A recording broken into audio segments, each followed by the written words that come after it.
My guest for this session is Leah McGrath, the Executive Director of GovRAMP. Leah, thanks so much for taking the time to join me at GovRAMP Cyber Summit, the second annual. This is so exciting. Thank you.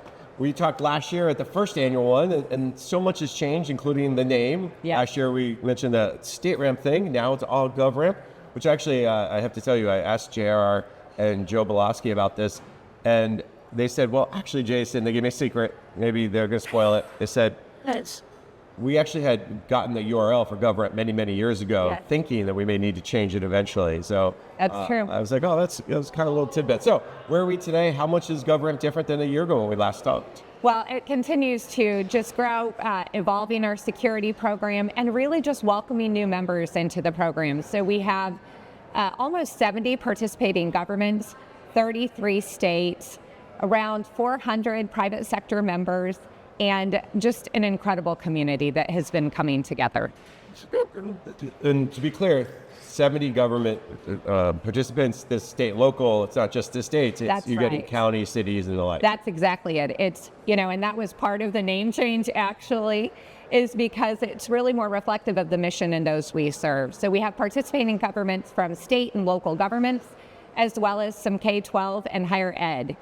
So that's even more exciting because of, as what we've seen over the last probably 3 to 5 years, the higher ed, and like, they have been really victims and suffering from a lot of ransomware attacks. So be able to understand that they're getting better security through a program like GovRAMP probably helps them go, I think it's time. We don't want to, we saw what happened over there. We don't want it to happen here. It's so critical. And I think that what is exciting, because we're seeing more critical mass across the states, is it does allow us the opportunity to work more with the local entities, with K-12 schools in particular, who are often the least resourced, most under attack. And in some ways, we just kind of leave them on their own to try to fight China, right? That's not going to work forever. And so to be able to really partner with their partners to create common accountability for standards and give the extra protection is really meaningful. 33 states, we're almost, you got more than half. Yes. How do you continue to build? How do you get more people to kind of get on board? Is it just education and training? Is it what that you need? What do you guys need to do at GovRAMP to say, hey,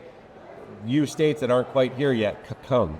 Well, it's certainly education and training. And I think one of the things that will really unlock the ability to bring more state governments on, and we're having some really good conversations now, is the iterations that we've made to our security program. So with our security program, what we've learned, especially when we are working with states and local governments, education, and the providers who serve them, is that we needed to be able to build out a program that's not a binary choice of, are you fully authorized or not? So we really have worked over the course of the last 2 years to create kind of a step-by-step program. So it's more a question of, where are you in your journey? Are you progressing? And are you taking those steps forward so that we can make visible, here's the risk, and then our participating governments can make really informed decisions that fit their risk appetite and need. And a lot of people think that around binary is from the vendors. Am I GovRAMP approved or not? But really, it does flow down to the agency or the state level or the county or city level, because they're going, well, I'm working with vendor X and they're not GovRAMP, so therefore I'm not going to be part of the program. That's right. Is that part of that thinking? That is exactly the thinking, right? Is we know that we need to all do a better job in helping mature the cyber posture, right, of the ecosystem. And that's not a switch that you can just turn on, and it takes time. And so what we've really tried to do is say, we are available for any business, any vendor, wherever you are in your maturity. There's a place for you to step in and begin that journey. Is the hesitation from getting more states and now cities and locals to join, is it just the matter of making sure they understand why there's a benefit to them, how the kind of the rising tide lifts all boats theory? There is that, and there's, I described the step-by-step approach for the security program, but there's also a need for a step-by-step approach in procurement. And so that's the other piece where we've spent quite a bit of time working with our participating governments, working with organizations like NASPO to make sure that we have, a great procurement roadmap that says something like this, right?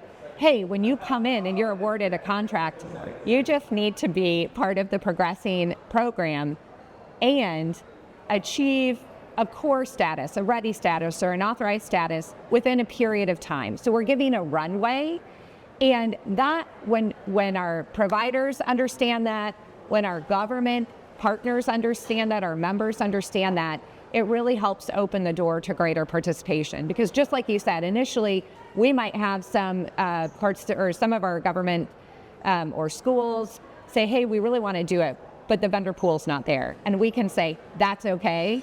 It's really it's about taking those first steps.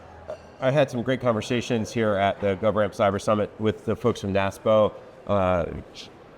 Nick Hughes mentioned the upcoming from Value Point, a new cooperative contract for IT and cloud services.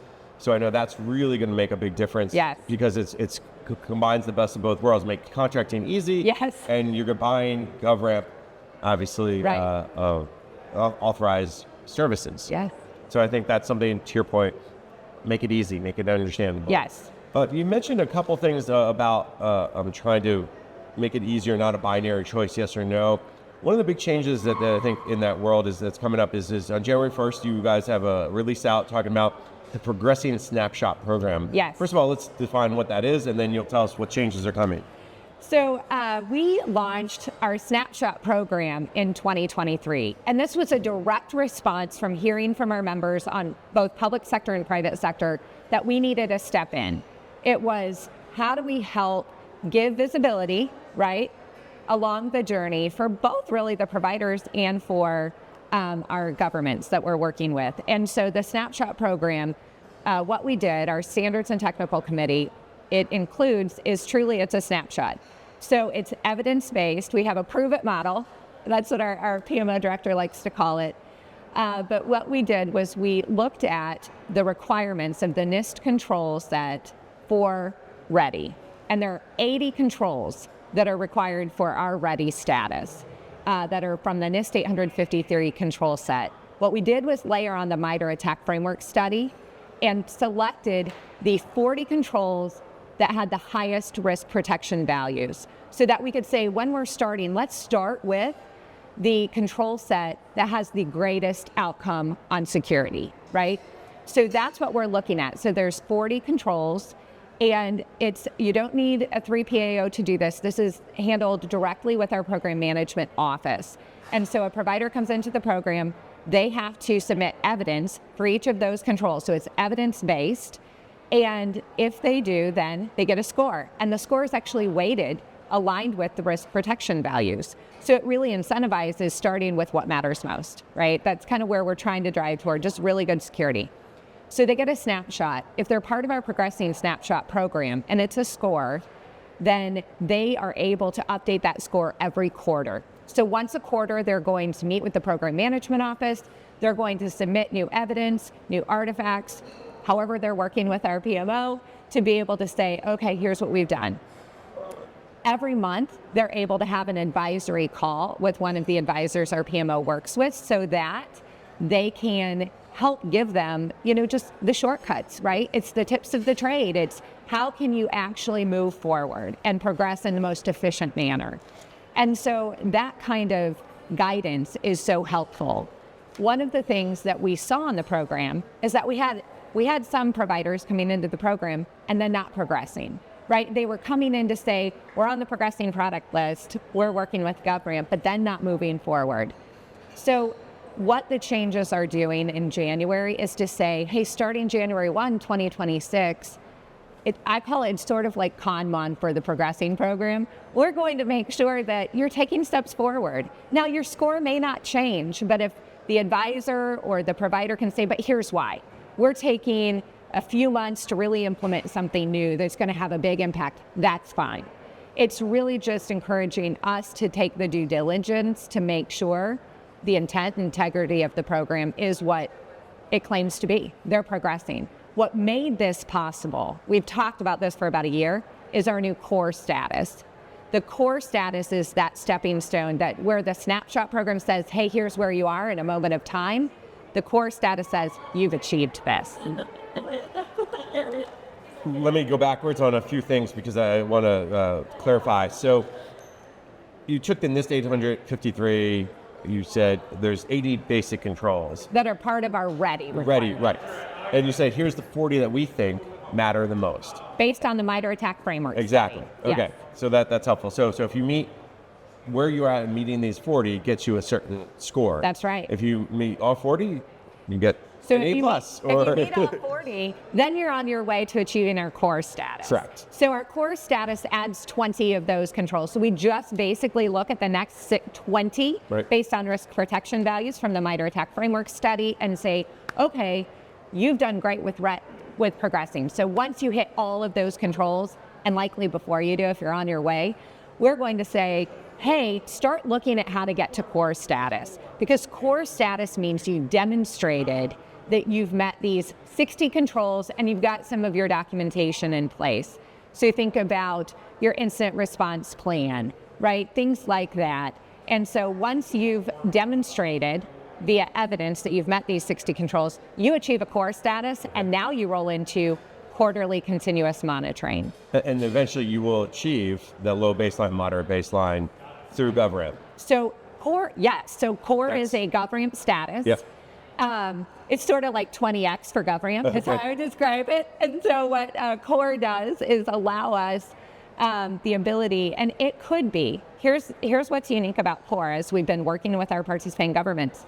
It could be a stepping stone to what's next, right? It could be, hey, your GovRAMP core, you meet the requirements to begin a contract with an agency, but they want you to become authorized because you're handling some really sensitive data. So you have 12 to 18 months to go the distance. It could be a terminal status, meaning core is all a government may require depending on the data and the impact of the potential security. All right. I think that's a helpful explanation because I think a lot of folks are familiar with the FedRAMP process. That's right. And which is just still, FedRAMP ready. And then you get through this other, now the 20X pilot obviously takes a whole different level. So the changes that are coming, you mentioned, are very much this idea of continuous monitoring, this idea of, are you taking the steps to move forward? Yes. Is this, the change really going to be more on the GovRAMP team that is overseeing these efforts? Or is it really going to flow down into the states and the vendors? That's a great question. So I think that the answer is GovRAMP, right? Because what we've done with GovRAMP and working with our program management office is create a centralized shared service. And so the changes are going to have a positive impact on our participating governments. But the way that it works is by having that centralized program management office function, they're reviewing all the packages. They're reviewing all the progressing, snapshot program statuses and where they are. And providers have the ability through our PMO portal to give access to the participating governments. Governments can ask for access. That's usually how it starts. They'll say, we want access too. And that's why you have to have your terms and conditions updated. So they'll come in, they have access. Once they're given access, one of the things that we heard that was really important is they don't have time or interest to log in every day and say what's happening. So what we have instituted is a continuous monitoring escalation policy. So once a government's been given access to the continuous monitoring of a provider's package or product information, then if there is something that is escalated, you have a vulnerability open too long, Log4j happens again, right? And we're actually getting ready to update that. So even if there's a change in ownership, because we've heard that's a trigger, right? That will trigger a notification to our governments to log in and take a look because something changed that they need to be aware of so that they can take action if they need to. And that could be as simple as asking questions or checking in with their vendor or saying, uh-oh, this is a big problem. We've got an issue. Yeah. Yes, and that's exactly it. You mentioned this idea of the Snapshot program that's about, I guess, pushing 2 years old now. From an impact perspective, has that been kind of what kind of change or what kind of impact has that had on GovRAMP? Well, it's in terms of maybe getting both states and or localities huge. Or it's been our vendors. fastest growing program. It's where, and initially when we really started working on this with our leadership, our board and committees, it was focused on how do we help the small and medium-sized businesses. What we found is it really helps all of the above. 10% of the 350 or whatever products that are in our program, 10% are small businesses with under $5 million in annual revenue. And we're really proud of that. We have reduced fees, reduced membership dues for small and medium-sized businesses because we want to be a resource to help open that door for them. So the Progressing Snapshot program is a really great place for them to start, but it's opened the door not only for business to be able to begin their journey, but it's also really been what has kind of unlocked the ability for governments to participate. Because like I said, it's not something they can turn on and off, right? What they're looking for is give me visibility into the risk posture so I can manage the risk more effectively. And this program does that. You mentioned the changes that come in January 1st. There's more information on the GovRAMP website. We'll make sure we link to it on federalnewsnetwork.com. What else should we expect in the coming 6 to 12 months from GovRAMP? What are some of your other kind of priorities? So you will continue to see more of our participating states, locals, education, really incorporating GovRAMP requirements into their procurement policies, their T's and C's, their security policies. So that's something we're definitely seeing quite a bit of momentum around to really adopt it more holistically, right, across the board for that consistency. The other thing that we have going on, we have an AI security task force.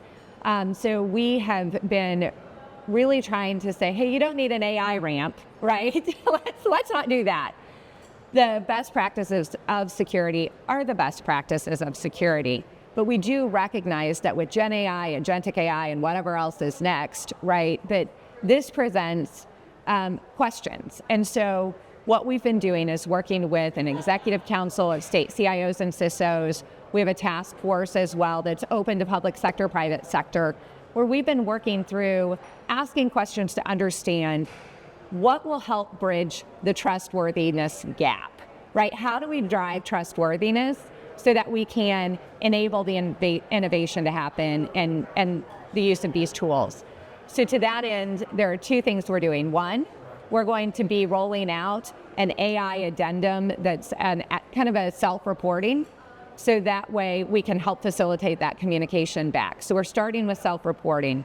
The other, so if a cloud product has Gen AI, even via API, right, it's all about the data. Where's the data going? Then that will happen.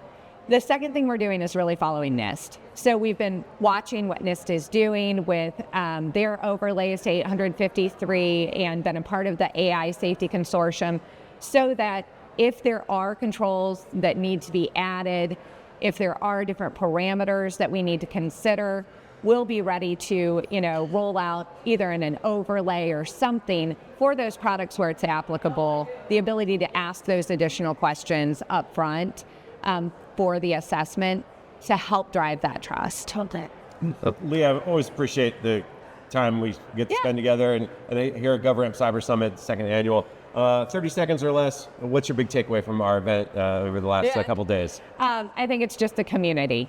The community here is so special when we are able to bring together stakeholders from state, local government, education, who sit in different seats, right? Who sit in procurement, who sit in information security, who sit in IT, to come together with industry to figure out how do we collaborate. It's Ryan Murray always says it's like one fight. We need to be together, united. And I think that's kind of my big takeaway, is just how committed this community is too. There's a lot more to happen. I really always appreciate catching up. We're out of time. I know. So let me thank my guest. Leah McGrath is the Executive Director of GovRAMP. Leah, always a pleasure. Thank you. Thank you.